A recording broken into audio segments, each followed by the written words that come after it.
Welcome to another edition of the Tiger Football Report. I'm your host, Spiro Maricas, along with the head coach of the Tigers, Pete Shinnick. And Coach, Tigers traveled up to New Jersey onto the shore to take on the #1 offensive team in all of FCS football. They were averaging over 500 yards a game, 44 points a game, and for the most part, you shut that offense down. What a great job by your defense. Well, appreciate that. No, and they had a great game plan. Coach Doolin, I think, put the guys in a great spot, and then our guys went out and executed. I think, one of the things that really stands out is just the number of tackles that we made in space and the opportunity to get Monmouth off the field. We talked last week about what type of threat these guys were. I mean, most teams, when you watch them and you analyze their number of explosive plays, you've got a little short reel, and you're like, oh, okay, we got to contain this guy, we got to contain that guy. Monmouth's explosive plays were off the charts. I mean, they had more plays over 40 yards than I've ever seen.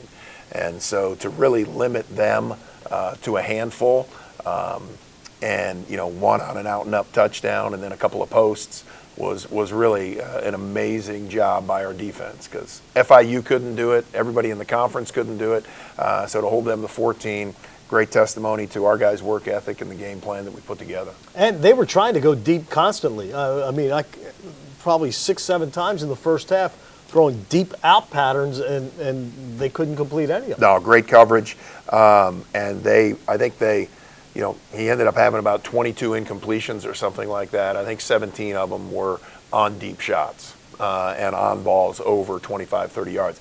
But that's why they've had so many of them, because they've connected on a lot of those guys. I thought Miles Brody and Shafiq Smith just played fantastic at corner. And obviously we got some good pressure with our D-line. They had gone a couple of games and not given up sacks.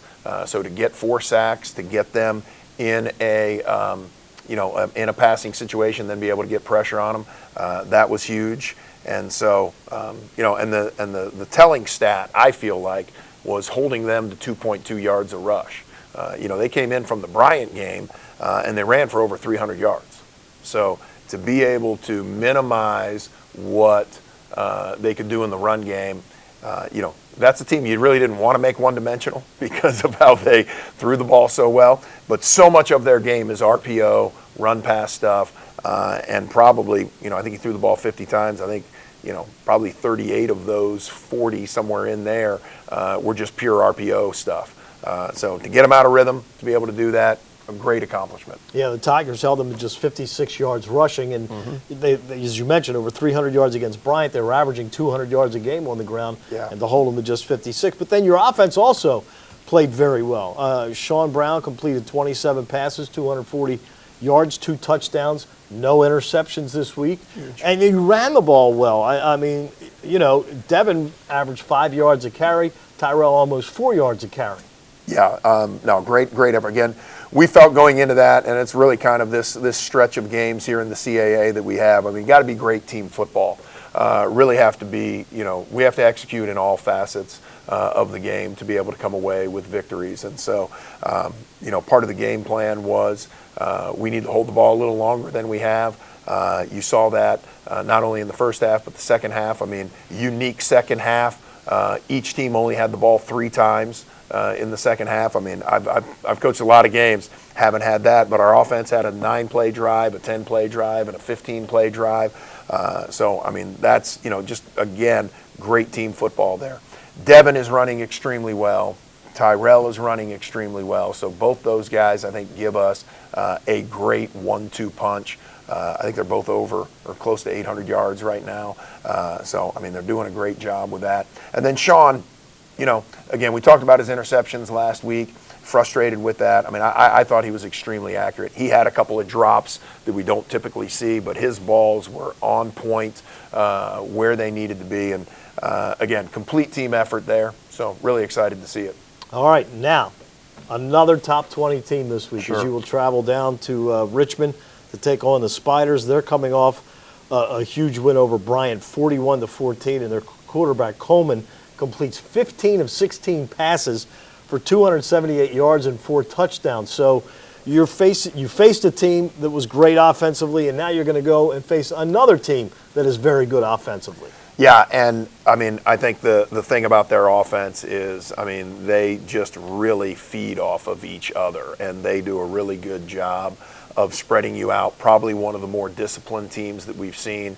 They run great routes. They're always where they need to be, and he's throwing the ball really well. I mean, he's putting them in a great spot. So you counter that. I think one of the reasons their offense has had the success that they've had is I'm pretty sure they're the #1 scoring defense in the conference. You know what I mean? So we go from playing the #1 scoring offense to the #1 scoring defense. Another great challenge for us. So they play really good team football.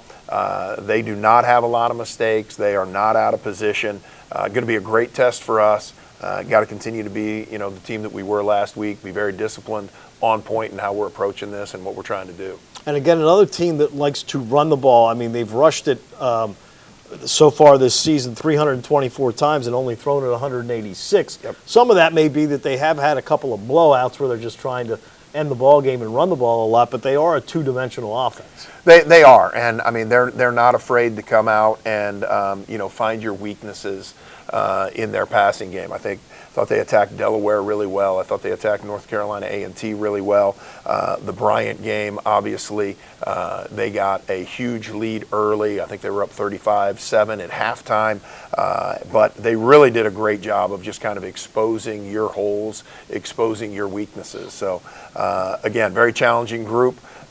You know, and I think they really have put themselves in the driver's seat, you know, for the conference. So they're as hot as any team in the country. They won 6 straight games. 6 in a row. Not looking back, and again, beat a Delaware team that I think at that time was undefeated.